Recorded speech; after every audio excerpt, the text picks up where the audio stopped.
పక్షాన ప్రధానమంత్రి గౌరవ నరేంద్ర మోడీ గారి అండదండలతో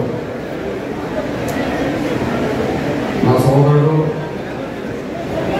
నా స్నేహితుడు, శ్రేయభిలాషి కిషన్ రెడ్డి గారి చేతితో వర్గీకరణ విజయం దక్కడంతో పాటు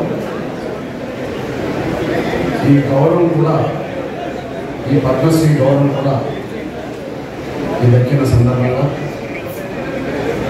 మా సోదరుడు కాంతరవన్న, మేటపల్లి సురేందర్ మీరు వచ్చి అన్న మీ ఇద్దరి సమక్షంలో అదే సమయంలో మన పార్లమెంట్ సభ్యులు ఈటల రాజేందర్ గారి సమక్షంలో మీ కొంత గౌరవించుకుంటామని చెప్పినప్పుడు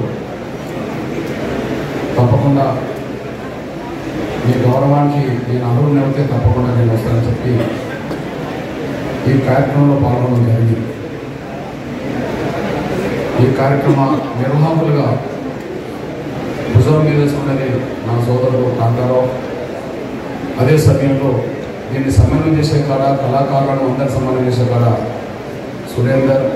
సురేందర్ మాటతో ఇక్కడికి వచ్చిన నా తమ్ముడు గద్దర్, అదే సమయంలో గంగా, సోని, వరంగల్ శ్రీను, రాంబాబు, ఇంకా మొత్తం శ్రావణ్, అశోక్, వీళ్ళందరూ ఈ కార్యక్రమాన్ని సమన్వయం చేశారు.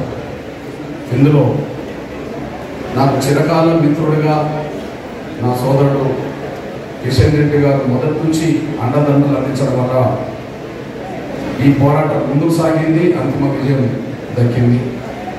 నా పక్కనే ఉండి ఆయన కూడా ఈ కార్యక్రమంలో పాల్గొని నేను రావడానికంటే ముందే 1 గంట 2 గంటల ముందు ఇక్కడ లేచి ఉండి తన స్నేహానికి ఒక విలువనిచ్చే వ్యక్తిగా తన బాధ్యత తీసుకున్న సందర్భం. అట్లనే నా సోదరులు, బలహీన వర్గాలకు సంబంధించిన నాయకులు, పార్లమెంట్ సభ్యులు ఈటల రాజేందర్ గారితో నాకు అనుబంధం ఉద్యోగం మొదలు కాకముందు నుంచి నాకు అనుబంధం ఉన్నది. ఉద్యోగం మొదలైన తర్వాత నాకు కిషన్ రెడ్డితో పరిచయం, ఆ పరిచయం స్నేహం, ఆ స్నేహం ప్రాణ స్నేహంగా ఒకరి కష్టాలు ఒకరు తోడుగా నిలబడే విధంగా ఇప్పటివరకు కొనసాగుతూ వచ్చిన సందర్భం. కానీ మా సోదరులు ఈటల రాజేందర్ చెప్పినట్టుగానే మాది వరంగల్ అంటర్ రోడ్ శాంపేట్, దాన్ని రోకండ శాంపేట్ అంటారు. ఆ రోకండ శాంపేట్లో ఒక 10-15 కోళ్ళ ఫారాలు ఉండేది. అందులో గౌరవ పెద్దలు పురుషోత్తమరావు గారితో పాటు మా ఈటల రాజేందర్ గారి కోళ్ళ ఫారం కూడా అక్కడ ఉన్నాయి. ఆ కోళ్ళ ఫారానికి నాకున్న అనుబంధం ఏందనే విషయం కూడా చెప్పాల్సి అవుతుంది. అన్న చెప్పలేదు. ఆ కోళ్ళ ఫారానికి నాకున్న అనుబంధం ఏందో అన్న చెప్పలేదు, నేను చెప్పాలి. చెప్పడం నా ధర్మం కూడా. సోదరులారా, ఒక వరంగల్లో ఒక చిన్న రోకండ శాంపేట పుట్టిన ఒక పేద బిడ్డని ఈరోజు గౌరవ దేశ ప్రధానమంత్రి,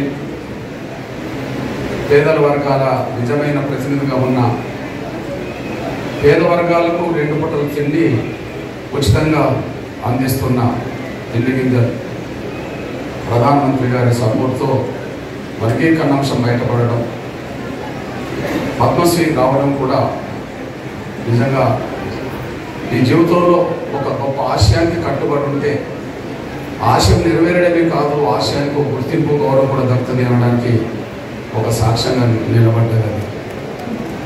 ఈ సందర్భంగా ప్రతి విషయంలో నా స్నేహితుడు, నా సోదరుడు కిషన్ రెడ్డి అందించిన సహకారాన్ని నా జీవితంలో నేను, నా కుటుంబం మర్చిపోలేదు కూడా.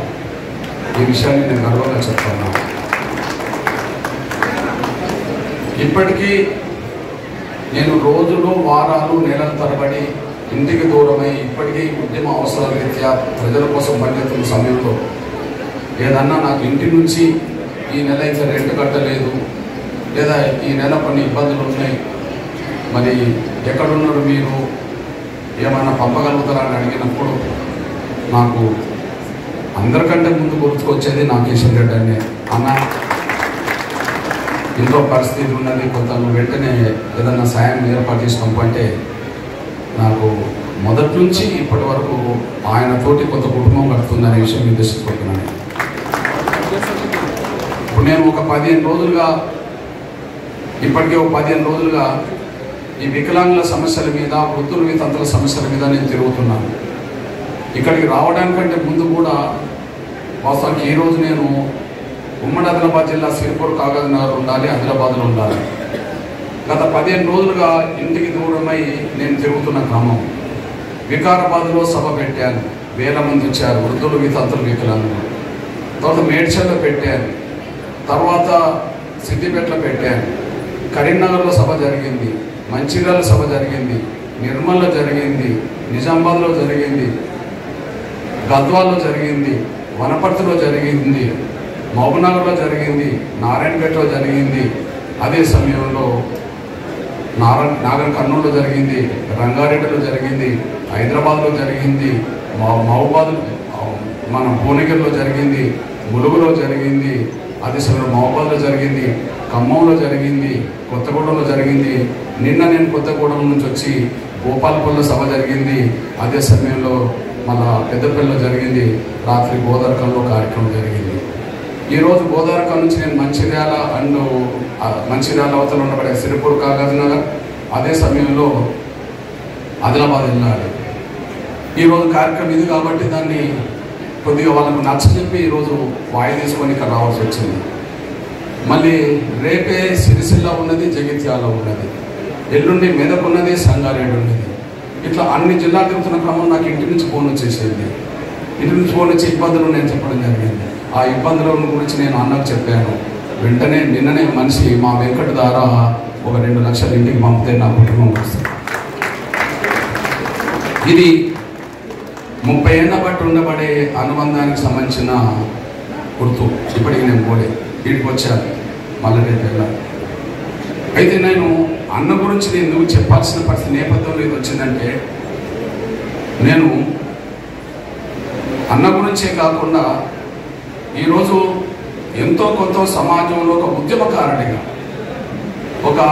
ఒక అంశం మీద పరిష్కారం కోసం ఎక్కడ రాజీ పడకుండా ముందుకు తీసుకెళ్లే ఒక ఉద్యమకారుడిగా ఎంతో కొంత సమాజంలో తెలుగు నేల మీద దక్షిణాదిలో దేశంలో గుర్తింపు ఉన్నదంటే దానికి నాకు 2 కారణాలు.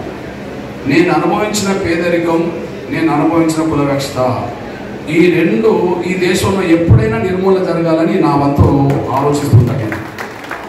ఈ దేశంలో పేదరికాన్ని, ఈ అసమానతలు ఉండవద్దు.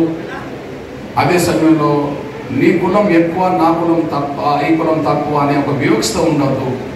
ఈ వివక్షత లేని సమాజాన్ని కోరుకోవాలని కసిగా ఆలోచిస్తాను నేను. ఎందుకంటే నేను చిన్నప్పుడు కులం అంటే ఏదో తెలియని రోజుల్లో కులవివక్షత గురైన బాధ గుండెని ఇప్పటికీ పిండుతుంటుంది.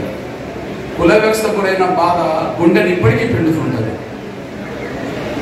మా అమ్మ కూలి పనులు చేసి కూలి డబ్బుల కోసం ఊళ్ళోకి వెళుతున్న సమయంలో నేను చిన్నోడిగా మా అవ్వ చేయి పట్టుకొని వెళ్తుంటే ఒక పశువులను కొట్టుకొస్తున్న ఒక పెద్ద మనిషి, పశువుల మీద చెయ్యి వేసుకొని తోలుతున్న పెద్ద మనిషికి నాకు తెలియక చెయ్యి తగిలితే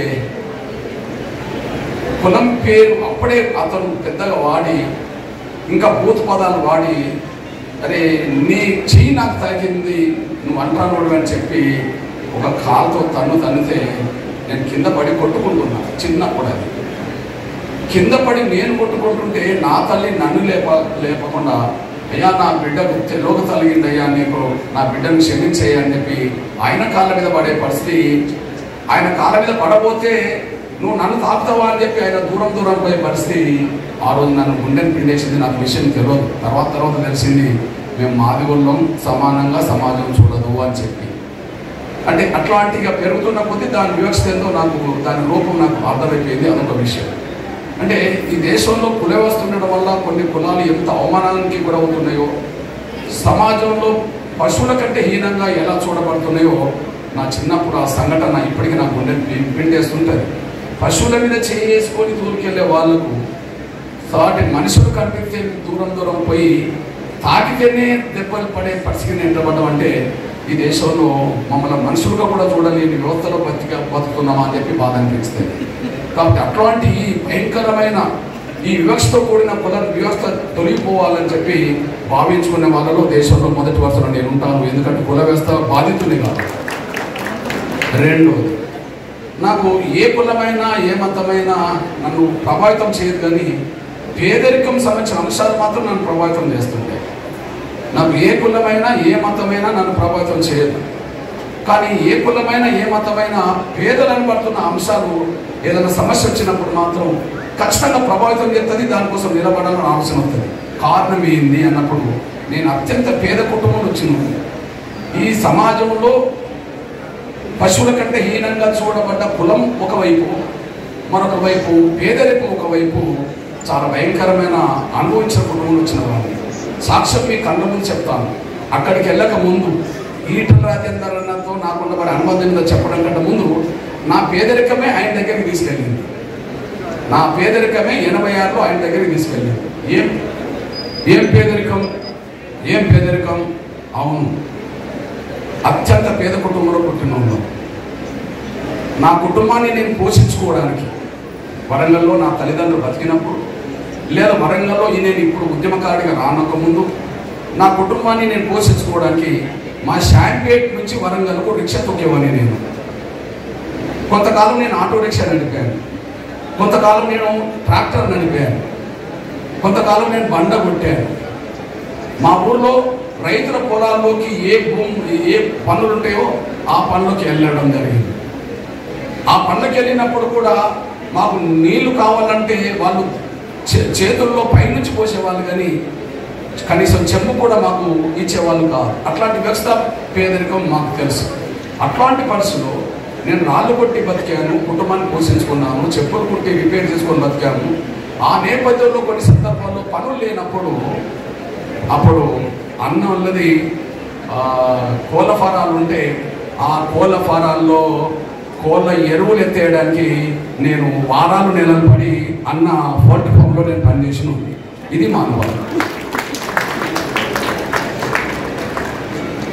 అన్న కోళ్ళ ఫారాల్లో నేను పనిచేశాను, ఎరువులు ఎత్తాను. నేను చెప్పుకోవడానికి బాధ ఏంది, సిగ్గింది, వాస్తవమే కదా. నేను ఇప్పుడు 86 నుంచి పరిచయం అంటే అన్నకు నాకు అప్పుడు ఏం పరిచయం ఉంటుంది?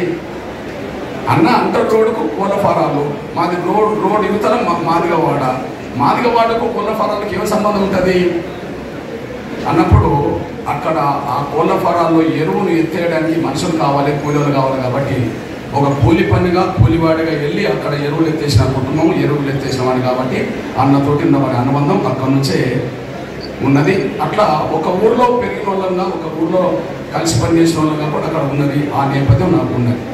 మీ విషయం చెప్తాను. నాకు పేదరికం ఎంత ప్రభావితం చేస్తుందంటే, నేను బంగ్లాలో పుట్టలేదు, గడిలో పుట్టలేదు. నేను బంగ్లాలో పుట్టలేదు, నేను గడిలో పుట్టలేదు. పక్క గుడిసెలో నేను పుట్టాను. తాటాకి కమ్మతో కట్టిన గుడిసె, లేదా కొన్ని సమయంలో చెరలో దొరికే తుంగ ఉంటుంది, ఆ తుంగ తెచ్చుకొని కప్పుకున్న గుడిసె, లేదా కొన్ని సందర్భంలో గడ్డి తీసుకొని కప్పుకున్న గుడిసె. కానీ ఒక్కొక్కసారి ఎంత భయంకరమైన రాత్రులు ఎదుర్కొంటామంటే, మేము ఒక వర్షాకాలంలో లేదా బాగా గాలి దుమారం వచ్చినప్పుడు ఆ గుడిసె మీద ఉండబడే కమ్మలు, అంటే తాటి కమ్మలు ఎగిరిపోతుంటే, లేదా ఆ తుంగ ఎగిరిపోతుంటే, గుడిసె మీద గడ్డి ఎగిరిపోతుంటే ఆ గుడిసె మీదకి ఎక్కి ఆ గుడిసెను, ఆ కమ్మలను ఒదిగి పట్టి అక్కడ రాళ్ళు పెట్టి, కొంత పెద్ద రాళ్ళు పెట్టి దానికి తాళ్ళు కట్టి గుడిసెను ఎగిరిపోకుండా, ఆ గడ్డి ఎగిరిపోకుండా గట్టిగా అదిమి పట్టడానికి ప్రయత్నం చేసిన కుటుంబంలో వచ్చిన వాళ్ళు. ఇక వర్షం వస్తే మా బాధలు వర్ణనాతీతం. ఆ గుడిసె గుడిస్తే నీళ్ళు ఇంట్లోకి వస్తే ఆ ఇళ్ళంతా తడిసిపోతే, ఎక్కడ పడుకోవాలో చోటు లేకపోతే పక్కకు ఎక్కడో ఒక మూలకు, ఆ గుడిసెలో ఒక మూలకు, నిట్టేడవతల మూలకు చాపలు గంతలు వేసుకొని నిద్రపోకుండా కూర్చొని గడిపిన రోజులు నాకు అనుభవం ఉన్నది. కాబట్టి పేదల బాధలంటే నాకు అర్థమవుతుంది, పేదల సమస్యలను పరిష్కరించాలి. ఈ నేపథ్యంలో ముందుగా ఎస్సీ వర్గీకరణ అంశం కూడా ఒక న్యాయమైన అంశం కాబట్టి పోరాటంగా మనసాల్సి వచ్చేసింది. అంబేద్కర్ సాధించిన రిజర్వేషన్ ఫలాలు దళితుల్లో ఉండబడే అన్ని కులాలకు ఒక తెలుగు నేల మీదనే కాదు, ఈ దేశంలో ఉండబడే అన్ని కులాలకు వాళ్ళ న్యాయమైన వాట దక్కాలనే పోరాటమే ఎంఆర్పిఎస్ వర్గీకరణ కోసం చేసింది. ఈ చేసిన పోరాటం తెలుగు నేల మీద అందరికీ తెలిసిందే. ఉద్యమాలు ముందుకు నడిపాం, కష్టాలు పడ్డాం, బాధలు పడ్డాం, జైలు పాలైనాం, నిర్బంధాలు ఎదుర్కొన్నాం. కొన్ని సందర్భాల్లో మా పిల్లల ప్రాణాలు కూడా కోల్పోయినాం. అంతిమంగా ఎన్నో ప్రయత్నాలు జరిగిన తర్వాత, ఎన్నో కుట్రలు ఉద్యమం మీద జరిగిన తర్వాత అంతిమంగా ప్రారంభంలో నా పెద్ద అయిన వెంకయ్య నాయుడు గారు అందించిన సహకారం, అంతకుముందు ఉమ్మడి ఆంధ్రప్రదేశ్లో గౌరవ చంద్రబాబు నాయుడు గారు వర్గీకరణ విషయంలో ముందడుగేసిన సందర్భం, ఆ పెద్దల సహకారంతో పెద్దలు వెంకయ్య నాయుడు గారితో అనుబంధం ఉండబడే నా సోదరుడు పరిచయమైన కాడ నుంచి ఆ రోజు నుంచి ఈ రోజు వరకు గౌరవ ప్రధానమంత్రిని అమిత్ షా గారిని కూడా మాదిగల సభలు తీసుకొచ్చి వర్గీకరణ అంశం న్యాయమని చెప్పి వాళ్ళు గుర్తించినట్టుగా చేసి అంతిమంగా కేంద్ర ప్రభుత్వం తరఫున అఫిడవిట్ సుప్రీంకోర్టుకి ఇచ్చినట్టు చేసి వర్గీకరణ విజయంలో నా సోదరుడు, నాకు ప్రాణ సమానుడు, నా సోదరుడు అందించిన సహకారమే నా కీలకం. ఇది నేను ఎన్నడూ మర్చిపోను. ఇది వాస్తవం, ఇది వాస్తవం. అందువల్ల నా జాతి, నేను గౌరవ పెద్దలు నరేంద్ర మోడీ గారికి, అదే సమయంలో పెద్దలు అమిత్ షా గారికి, నా సోదరుడు కిషన్ రెడ్డి గారికి ఎప్పుడు మేము రుణపడి ఉన్నాం. ఖచ్చితంగా రుణం తీసుకునే ఏ సందర్భం వచ్చినా నేను రుణం తీసుకునే ప్రయత్నం చేస్తాను. అది నా కండువ మారకుండా. అర్థమైంది కదా? ఓకే, ఇది ఒక విషయం, అదైతే మారదు. కానీ రుణం తీసుకునే కాడ ఎప్పుడు వెనుక అడిగేయాలి. ఈ విషయంలో ఏమి రాజీ కూడా ఉండదు. ఎవరేమనుకున్నా నేను ఎవరెవరికి రుణపడి ఉన్నానో, ఎవరెవరి రుణం తీసుకోవాలనో వాళ్ళందరికీ రుణపడి ఉన్న పద్ధతులను గుర్తించుకుంటాం. రుణం తీసుకునే ప్రయత్నం ఎప్పుడు అవకాశం వచ్చినా దాన్ని నిలబెట్టుకుంటాం, నిరూపించుకుంటాం. ఇది రెండో విషయం, ఇది ఎప్పుడు కూడా మర్చిపోదు. ఈ నేపథ్యంలో నేను ముందే చెప్పినట్టుగా కుల వ్యవస్థ ఆ రూపం మేము అనుభవించిన వాళ్ళం కాబట్టి ఈ దేశంలో కుల వ్యవస్థ ఏ రూపంలో కూడా ఉండద్దని భావించుకుంటాను నేను.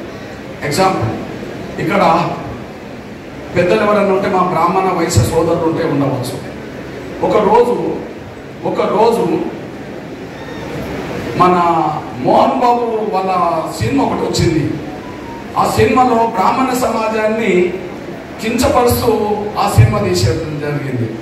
బ్రాహ్మణ పిల్లలు మోహన్ బాబు గారి ఇంటికాడికి వెళ్ళి కొంత నిరసన వ్యక్తం చేసే ప్రయత్నం చేస్తే ఆ ప్రయత్నం మీద మోహన్ బాబు వాళ్ళ కొడుకులు, వాళ్ళ మనుషులు తీవ్రంగా రౌడీలాగా దాడి చేసి వాళ్ళను తరిమి కొట్టారు.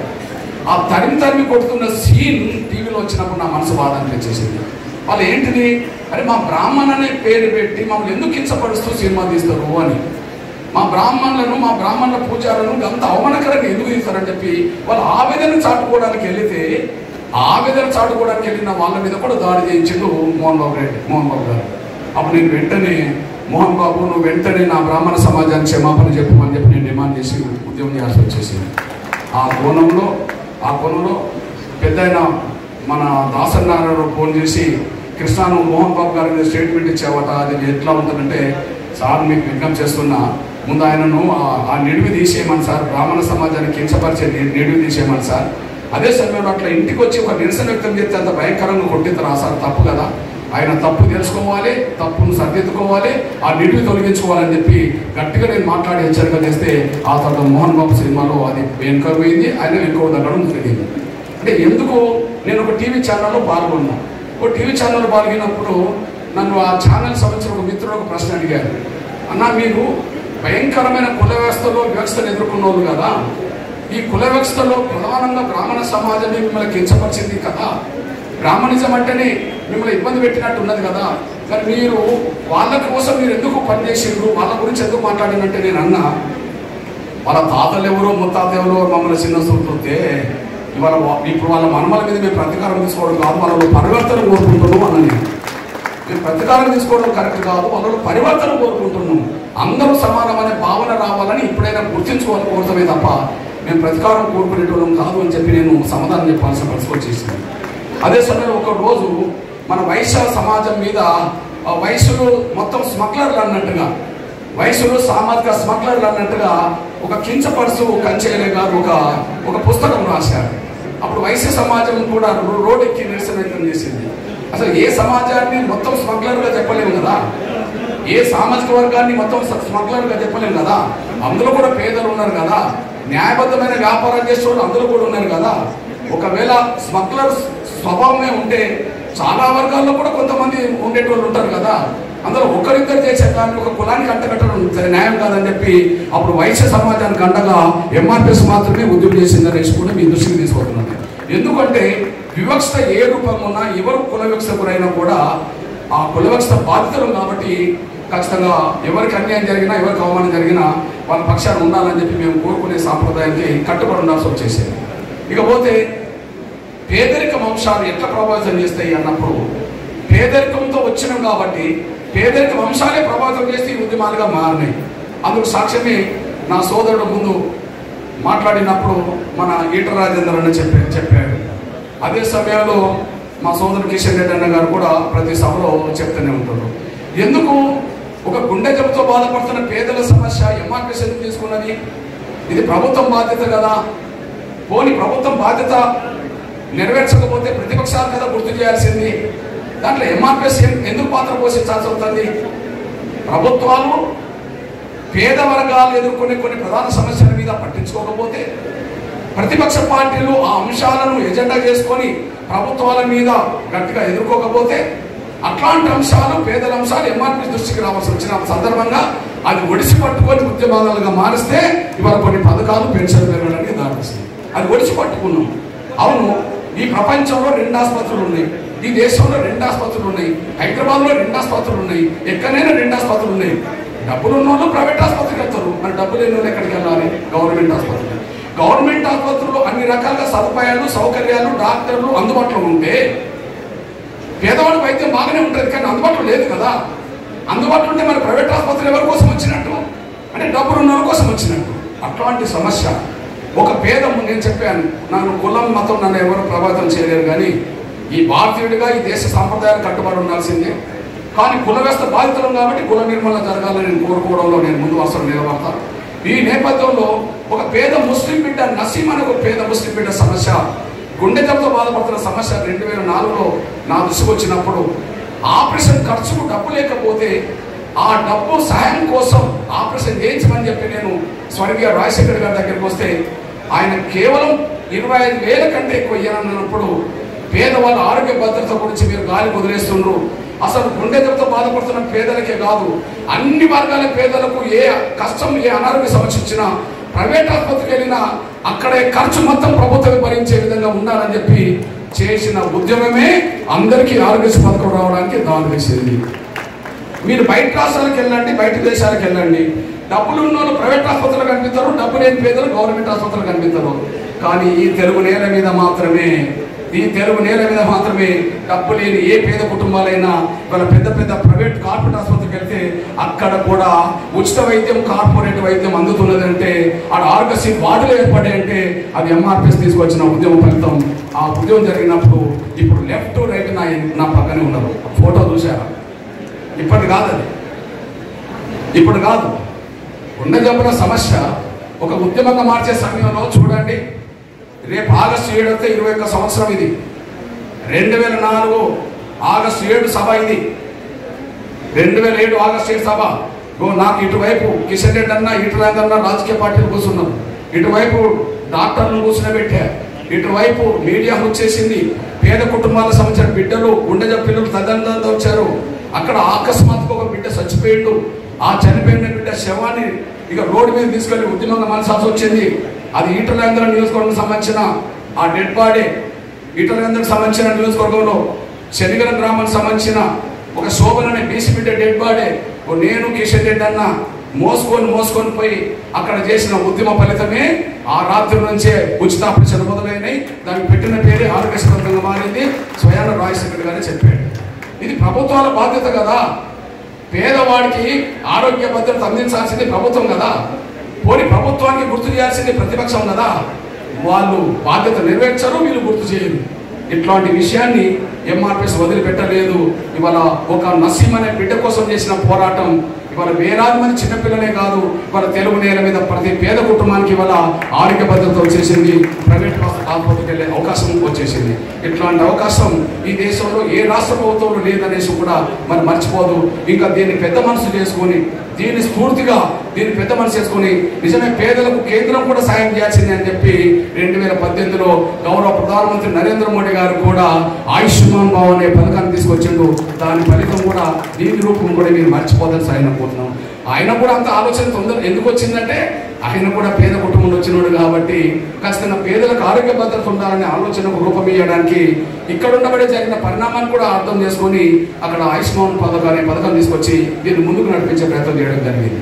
అంటే ఈ దేశంలో ఒక పేదవాడికి ఆరోగ్య భద్రత కార్పొరేట్ ఆసుపత్రికి వెళ్ళినా కూడా వైద్యం అందించే పరిస్థితి ఎక్కడ ఉన్నదంటే తెలుగు నేల మీదనే ఉన్నది. ఇది మాదిగోళ్ళకే కాదు కదా, వాళ్ళు ఎస్సీలా, ఎస్టీలా, బీసీలా, మైనార్టీలా, ఓసీలా కాదు, అన్ని కులాల పేద బిడ్డలకు కదా, ఇవాళ పేద ప్రజలకు కదా ఇవాళ ఆరోగ్యశ్రీ కార్డు వచ్చేసింది. అందులో నేను పేద కుటుంబంలో వచ్చింది కాబట్టి పేదల సమస్యలు ఏ రూపంగా ఉన్నా దాన్ని ఖచ్చితంగా పట్టించుకోవాలి, మధ్యలో వదిలిపెట్టద్దని ఆ సంకల్పంతో జరిగిన పోరాటమే మనందరికీ మేలు జరిగిందనేసి మీరు మర్చిపోతారు. ఇక రెండో విషయం, ఇప్పుడు నేను తిరుగుతూ వచ్చింది వికలాంగుల సబ్జెక్టు. చివరికి ఇప్పుడు ఎందుకు పట్టించుకోవాల్సి వచ్చిందో ఒక మాట చెప్తాను తర్వాత. కానీ 2007లో 200 రూపాయల పెన్షన్ ఉంది, 2007లో 200 పెన్షన్ ఉంది. ఆ సమయంలో రాజశేఖర్ గారు ముఖ్యమంత్రి ఉన్నప్పుడు కొంతమంది వికలాంగులు నా దగ్గరకు వచ్చి, అన్న మా కుటుంబానికి మేము భారమైనట్టుగా మా కుటుంబం మమ్మల్ని చిన్న చూపుతుందన్నా, మేము అవమానం పడతామన్నా, మాకు ఇబ్బందులు ఉన్నాయన్నా, దయచేసి మా పెన్షన్ పెరిగేటట్టు చూడు అని అన్నాడు. ఆ పెన్షన్ పెరిగేటట్టు చూడమన్న ఆ పోరాటానికి 2007లో మళ్ళీ శ్రీకారం చుట్టాము. ఇప్పుడు 18 ఏళ్ళు నేను మళ్ళీ వదలలే. ఇప్పుడు అక్కడ నుండే మళ్ళీ నేను వస్తున్నాను. అంటే మధ్యలో మేము వదిలిపెట్టిన సమస్య లేదు. ఆ 200 పెన్షన్ 500 దాకా తీసుకొచ్చాం, 500 పెన్షన్ 1500 తీసుకొచ్చాం, 1500 పెన్షన్ 3000 తీసుకొచ్చాం, 3000 పెన్షన్ 2 తెలుగు రాష్ట్రాల్లో 6000 కావాలని డిమాండ్ చేశాం. ఇప్పుడు అక్కడ 6000 ఆంధ్రప్రదేశ్లో అమలు జరుగుతున్నాయి, ఇక్కడ 4000 అమలు జరుగుతున్నాయి. ఇచ్చిన మాట నిలబెట్టుకోవాలని చెప్పి 6000 పెన్షన్ అమలు చేయాల్సిందని చెప్పి వాళ్ళ గురించి ఉద్యోగం చేయాల్సిన పరిస్థితి వచ్చింది. ఇవాళ తీసుకొచ్చారు. ఇవాళ మీ పేద బిడ్డగా చెప్తున్నా, 2007లో లక్షల మందితో వికలాంగుల హక్కుల పోరాట సమితి గర్జన చేసింది. అంటే ఎన్నేళ్ల క్రితం కాళ్ళు లేని, చేతులు లేని, కళ్ళు లేని నా వికలాంగుల సమాజం కోసం 2007లోనే లక్షల మందితో 200 పెన్షన్ ఉన్న రోజుల్లో లక్షల మందితో యుద్ధం చేసి మొత్తం హైదరాబాద్ నగరాన్ని దిగ్బంధం చేశాం. చూడండి, వికలాంగులం కాదు వీరులం, బదలం కదలం అంటే హైదరాబాద్ నగరాన్ని దిగ్బంధం చేసి రోడ్ల మీద కూర్చున్నాం లక్షల మందితో. దాని ఫలితమే ఇవాళ భారతదేశంలో 2007 కంటే ముందు అతి తక్కువ పెన్షన్ ఇస్తున్న రాష్ట్రాలు మన ఉమ్మడి ఆంధ్రప్రదేశ్. చంద్రబాబు నాయుడు 75 ఇచ్చాడు, రాజశేఖర్ గారు 200 ఇచ్చిండు, అంతకుముందు ఎన్టీ రామారావు 50 రూపాయలు ఇచ్చిండు. అట్లుండేది. కానీ అప్పుడు మిగతా రాష్ట్రాలు 300, 400, 500. ఆ 300, 400, 500 రాష్ట్రాల్లో 1000 దాకా వచ్చినాయి. కానీ 200 పెన్షన్ రాష్ట్రాలు మాత్రము ఇవాళ తెలుగు రాష్ట్రాలు 6000 దాకా రావడానికి రంగం సిద్ధమైందనేసి కూడా మీరు మర్చిపోతారు సైన్. అక్కడ గణనీయంగా ఎందుకు పెరగలేదు, గణనీయంగా ఇవాళ ఇక్కడ ఎందుకు పెరిగిందంటే ఎక్కడ లేని ఉద్యమం ఇక్కడ వచ్చింది కాబట్టి ఇవాళ పెన్షన్ ఆ స్థాయిలో పెరిగింది. ఇక్కడ ఒప్పుకున్న వాళ్ళు ఇస్తలేరు కాబట్టి మన ఉద్యమం మనసాల్సి వచ్చేసింది. ఇకపోతే మీ పేద బిడ్డగా ప్రభుత్వాలు వైఫల్యాలు, ప్రతిపక్ష పార్టీల నిర్లక్ష్యాలు, ఏ స్థాయిలో ఉంటే ఎంఆర్పిఎస్ ఒక సమస్య టేకప్ చేస్తాయో ఒక సమస్య మీద మీకు దృష్టి పెట్టుకొని మాట్లాడుతున్నా నేను. ఏ సమస్య మమ్మల్ని ప్రభావితం చేస్తుందో, కులమా మతమా మమ్మల్ని ప్రభావితం చేసేది, ప్రజలు పడుతున్న బాధల, కులమా మతమా మమ్మల్ని ప్రభావితం చేసేది, ప్రజలు పడుతున్న బాధలు అంటే ప్రజలు పడుతున్న బాధలే మమ్మల్ని ప్రభావితం చేసేది తప్ప కులం మతం కాదు అనడానికి ఒక ఉదాహరణ మీకు తీసుకొస్తా. అది 12-13 ఏళ్ల క్రితం, అది ఇప్పటికి కూడా కాదు. అక్కడ కూడా మీ అన్నగా చెప్తున్నా, అయితే వీళ్ళిద్దరు గుండె దెబ్బల ఉద్యమంలో ఇద్దరు పక్కపక్కనే ఉన్నారు, వికలాంగుల ఉద్యమంలో ఇద్దరు పక్కపక్కనే ఉన్నారు. అట్లనే ఇప్పుడు వృద్ధుల గురించి మాట్లాడుతున్నా. ఒకసారి మీరు ఆలోచించండి. ముసలోళ్ళ పెన్షన్ 2004లో 200 రాజశేఖర్ గారు ఇచ్చాడు. రాజశేఖర్ గారు చనిపోయింది 2009లో. చనిపోయినాక రోషే ముఖ్యమంత్రి అయ్యిండు, ఆయన 200 ఇచ్చాడు పరిపాలించేంత వరకు. రోషే దిగిపోయినాక కిరణ్ కుమార్ గారు ముఖ్యమంత్రి అయ్యిండు, ఆయన దిగిపోయేంత వరకు 200 ఇచ్చాడు 2014 వరకు. 2004 మొదలుకొని 2014 వరకు ₹1 పెరగలే పెన్షన్. ఇది సాక్ష్యం అందరూ తెలుసు. 2004 మొదలుకొని 2014 వరకు ₹1 పెరగలేదు. కానీ మన ఉమ్మడి ఆంధ్రప్రదేశ్ బడ్జెట్ ఎంత పెరిగిందంటే రాజశేఖర్ గారి మొదటి బడ్జెట్ 33,000 కోట్లు, కిరణ్ కుమార్ గారి చివరి బడ్జెట్ 1,61,000 కోట్లు. ఆ స్థాయిలో బడ్జెట్ పెరిగింది కానీ ₹1 పెన్షన్ పెరగలేదు. కానీ పెన్షన్ పెరగకపోతే ఎంఆర్పీస్ ఎందుకు టేకప్ చేయాల్సి వచ్చిందంటే పేపర్లో 2 ఫోటోలు చూసాను నేను. ఇప్పుడు కాదు, 2012 సెప్టెంబర్ 8 ఒకటి, 2000 సెప్టెంబర్ 30 రెండోది, 2 ప్రధాన పత్రిక పడుతున్న సాక్షిలోని ఫోటోలతో సహా వచ్చింది. ఒక సంఘటన చూసి నాకు బాధ, ఒక సంఘటన చూసి నాకు కళ్ళలో నీళ్ళు వచ్చినాయి. ఆ బాధ ఏందో మీ దృష్టి తీసుకోకుండా చూడండి.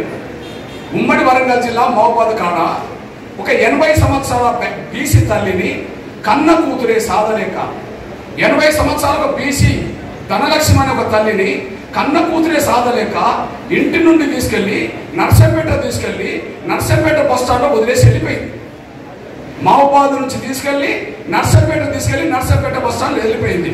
అన్న పేపర్ ఏం రాసిందంటే భారమైన పేగుబంధం, కన్న తల్లినే బస్ స్టాండ్లో వదిలేసిన కూతురు అని చెప్పి పేపరు విషయాలు రాసింది. అంటే తల్లిని భారం అనుకోని చెప్పి సాధలేక తీసుకెళ్లి అక్కడ వదిలేసి వెళ్ళిపోయిందని చెప్పి పేపర్ సాక్షి మొత్తం ఫోటోతో వేసింది. పక్క పల్సని తల్లి, శరీరం మీద మాంసం ముద్ద కనిపించదు కానీ వెముకలు మాత్రమే కనిపిస్తాయి. ఏం చేయాలనే పరిస్థితి నాకు బాధ అనిపించేసింది. అంటే కన్న బిడ్డలే తల్లుని అట్లా తీసుకెళ్ళి వెళ్తా అని చెప్పి. కానీ అదే సెప్టెంబర్ 30న నా కళ్ళలో నీళ్ళు వచ్చినాయి. అదే సెప్టెంబర్ 30, 2012 నా కళ్ళలో నీళ్ళు వచ్చినాయి. ఆ కళ్ళలో నీళ్ళు తిరగడానికి కారణం ఏంటంటే చిట్యాల అనే మండలంలో 2 పెద్ద వయసు కల్లా తల్లిదండ్రులు నా వయసు ఉన్నవాళ్ళు. ఎంత పెద్ద వయసు? 80 సంవత్సరాలు ఒకటి, 70 సంవత్సరాలు మరొకటి. వాళ్ళు ఎవరు? ఇగో చూడండి. బువ్వ కరువై బతుకు బరువై పండుటాకుల ఆత్మహత్య, పోషించే దిక్కులేక అగత్యం. చేసుకున్నది ఎవరు? 80 సంవత్సరాల వయసులో రాజిరెడ్డి, 70 సంవత్సరాల వయసులో వెంకట నరసమ్మ భార్య. 80 సంవత్సరాల వయసులో రాజిరెడ్డి, 70 సంవత్సరాల వయసులో వెంకట నరసమ్మ పురుగుల మందు కోసం పంచుకునే పరిస్థితి ఎందుకు వచ్చిందంటే చూడండి. బువ్వ కరువై బతుకు బరువై పోషించే దిక్కులేక అగత్యం అని చెప్పుకొని ఆత్మహత్య చేసుకున్నారని చెప్పి పండుటాకల ఆత్మహత్య అని రాస్తే నా కళ్ళలో నీళ్ళు తిరిగినాయి. అప్పుడు నేను అనుకున్నా, అరే కొడుకులు కూతురు రెండు కూడా పట్టించుకోలేక బాధలు పడుతున్న ముసలి వాళ్ళు కొంతమంది ఉన్నారు, అర్థమవుతుంది. మరి అట్లాంటి ముసలి వాళ్ళకు చైతన్యం ఇవ్వాల్సింది, ఆదుకోవాల్సింది ప్రభుత్వం కదా. వాళ్ళు 80 ఉన్నా 70 ఉన్నా 90 ఉన్నా వాళ్ళు బతికితే వాళ్ళు ఓటర్లే కదా. ఓట్లు వేయించుకోవడానికి కార్లు పంపి ఓట్లు వేయించుకుంటారు కదా, ఆటోలు పంపి ఓట్లు వేయించుకుంటారు కదా, భుజాల మీద ఎక్కించుకొని తీసుకెళ్ళి ఓట్లు వేయించుకుంటారు కదా.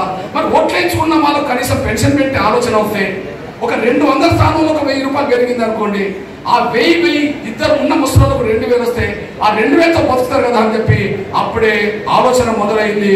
ఆ ఆలోచనకు అనుగుణంగానే అక్టోబర్, నవంబర్, డిసెంబర్, జనవరి, ఫిబ్రవరి, మార్చి, ఏప్రిల్ 7 నెలలు తిరిగినాయి.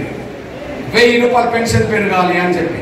అంటే మీ అన్నగా చెప్తున్నది ఏంటంటే పేదరికం సంబంధించిన అంశాలు నన్ను ప్రభావితం చేయడానికి అవకాశం వచ్చింది కానీ కులం మతం నన్ను ఎప్పుడు ప్రభావితం చేయలేదు. మానవత్వం ఉంటే ఎవరి సమస్యలైనా పట్టించుకోవచ్చు అనడానికి సాక్ష్యంగా ఆ ఉద్యమంగా మార్చాల్సి వచ్చింది. సెప్టెంబర్ 8 ఒక ముసలి తల్లి బస్ స్టాండ్, సెప్టెంబర్ 30 ఒకవైపు చిట్యాలో నా రాజిరెడ్డి, వెంకట నరసమ్మ ఆత్మహత్యలు. ఈ 2 ప్రభావితం చేసి లేదు వీళ్ళ కోసం ఏదైనా చేయాలి, ఒక కొడుకుగా ఆ తల్లిదండ్రుల బాధ్యత తీసుకోవాలని చెప్పి అప్పుడు ఉద్యమం మొదలు పెట్టాం ₹1000 పెన్షన్ కోసం. దానికోసం అక్టోబర్లో, నవంబర్లో, డిసెంబర్లో, జనవరిలో, ఫిబ్రవరిలో, మార్చిలో, ఏప్రిల్లో 7 నెలలు నేను వేరే పని పెట్టుకోకుండా తిరిగి అన్నకు తెలుసు. అన్న సహకారంతో జరిగిన సభ కూడా అది అందరి సహకారమే. ఇక్కడ గ్రౌండ్ సరిపోదని చెప్పి ఉప్పల్ దగ్గర ఒక 100 ఎకరాల ఖాళీ స్థలం, ఏది మెట్రో వాళ్ళకు ఉండబడే ఖాళీ స్థలం తీసుకొని 10 లక్షల మందితో మీటింగ్ పెట్టాం. ఆ మీటింగ్ వేదిక మీదకి అతిరథ మహారాజులను ఆహ్వానించా. నా సోదరుడు, నా స్నేహితుడు ఎప్పుడు ఉద్యమానికి పక్కనే ఉంటాడు కాబట్టి ఆయన సహజంగా వస్తాడు, వచ్చిండు. కానీ అప్పుడు ప్రతిపక్ష నాయకుడు ఎవరు? చంద్రబాబు నాయుడు గారు. పాదయాత్ర ఏప్రిల్ 27 అక్కడ మూసింది 2013లో. ఆయన రమ్మంటే సరిగ్గా డైరెక్ట్ అక్కడ మీటింగ్ వచ్చారు చంద్రబాబు నాయుడు గారు. నేను గౌరవ కేసీఆర్ గారిని ఫామ్ హౌస్కి వెళ్ళి ఆహ్వానించా. వీళ్ళ బాధలు ఎట్లున్నాయి సార్ అని చెప్పి, ఈ పేపర్ సంఘటనలన్నీ చూపించి ఈయన బాధలు అని చెప్పి నువ్వు రా సార్ మీటింగ్ పెడుతున్నా అన్న. నాకు ఆరోగ్యం దెబ్బతిన్నది కృష్ణ, నేను ఈటల రాజేందర్ గారిని పంపుతానని చెప్పడం జరిగింది. అప్పుడు అన్న వేదిక మీదకి వచ్చి కూర్చున్నాడు. అంటే ఈ 3 ఉద్యమాలు, మానవ కొనులు, గుండె దెబ్బల ఉద్యమం, వికలాంగుల ఉద్యమం, అదే సమయంలో వృద్ధుల తంత్ర ఉద్యమాలు కూడా నా పక్కనే ఇద్దరు ఉన్నారనే విషయం ఇది సిద్ధించుకోవడానికి నేను ప్రయత్నం చెప్తున్నాను. అప్పుడు కేంద్ర మంత్రి సర్వేసత్యనారాయణతో పాటు సిపిఎం అన్ని పార్టీల నాయకులందరూ వచ్చేసారు. అన్ని పార్టీ నాయకులందరూ వచ్చిన తర్వాత అందరు కలిసి ఒక తీర్మానం చేశారు. ఆ తీర్మానం ప్రకారం ఏంటంటే ఖచ్చితంగా వచ్చే ఎన్నికల్లో ఎవరు ప్రభుత్వం ఏర్పాటు చేసినా ప్రతి పార్టీ 1000 రూపాయలు పెన్షన్ ఇవ్వడానికి కట్టుబడాలని చెప్పి అక్కడ తీర్మానం జరిగింది. ఆ తీర్మాన ఫలితమే ఇక్కడ కేసీఆర్ తెలంగాణలో 1000 రూపాయలు అమలు చేసిండు, ఆడ చంద్రబాబు నాయుడు 1000 రూపాయలు అమలు చేసిండు. ఆ 1000 మన డబుల్ కావాలంటే 2000 అయిపోయినాయి. ఆ 2000 మన డబుల్ కావాలంటే ఇక్కడ 4000 అయిపోయినాయి. ఇక్కడ 4000 ఇస్తామని ఇయ్యలేదు, ఇప్పించడం కోసం మనం తిరగాల్సి వస్తుంది అనేసి కూడా మీరు మర్చిపోవద్దు. ఇప్పుడు మీరు చెప్పండి, ఒక 10 ఏళ్లలో రూపాయి పెరగలే పెన్షన్. 2004 2014 మధ్యన ఒక 10 ఏళ్లలో రూపాయి పెరగలే. బడ్జెట్ 33,000 కోట్ల నుంచి 1,61,000 కోట్ల బడ్జెట్ పెరిగింది, కానీ రూపాయి పెన్షన్ పెరగలే. ముస్లింల పరిస్థితి అట్లా కనిపిస్తుంది. దాని ఉద్యమంగా మనసాల్సి వచ్చింది. ఇవాళ భారతదేశంలో లెక్కలేని పెన్షన్ వల్ల వృద్ధాప్యంలో పెన్షన్ మాత్రం ఆ స్థాయిలో పెరగడానికి దారితీసింది. పేదల సమస్యలు అది పట్టించుకుంటే మన మధ్యలో మేము వదిలిపెట్టింది లేదు. అది వదిలిపెడితే మన ఇవ్వాలని నేను తిరగాల్సిన అవసరం నాకు లేదు. ఖచ్చితంగా తిరిగే నేపథ్యంలోనే తిరుగుతూ మీ దగ్గరకు వచ్చారు. ఇక పోతే మీ అన్నగా చెప్తున్నా, ప్రభుత్వాల ప్రతిపక్ష పార్టీల బాధ్యత రాహిత్యం, ప్రభుత్వాల ప్రతిపక్ష పార్టీల బాధ్యత రాహిత్యం అత్యంత పేద వర్గాల అంశాలు ఎట్లా విస్మరిస్తారో ఒక సాక్ష్యం చెప్తున్నా, మీరు గ్రహించండి. ఉదాహరణకు తెల్ల రేషన్ కార్డు బియ్యం కోట ఉన్నది. తెల్ల రేషన్ కార్డు బియ్యం కోట ఎన్టీ రామారావు కాలంలో 5 కిలోల బియ్యం ఇచ్చేవాళ్ళు. కానీ దాన్ని ఎన్టీ రామారావు పోయినాక చంద్రబాబు ముఖ్యమంత్రి అయినాక దాన్ని 4 కిలోలు తీసుకొచ్చేసాడు. ఆ 4 కిలోలు 9 ఏళ్ళు అమలు జరిగింది. అప్పుడు ప్రతిపక్ష పార్టీ వల్ల గట్టిగా అడిగిందా? అడగలే. కానీ ఆ తర్వాత చంద్రబాబు నాయుడు పోయి కాంగ్రెసే మళ్ళీ అధికారంలోకి వచ్చేసింది.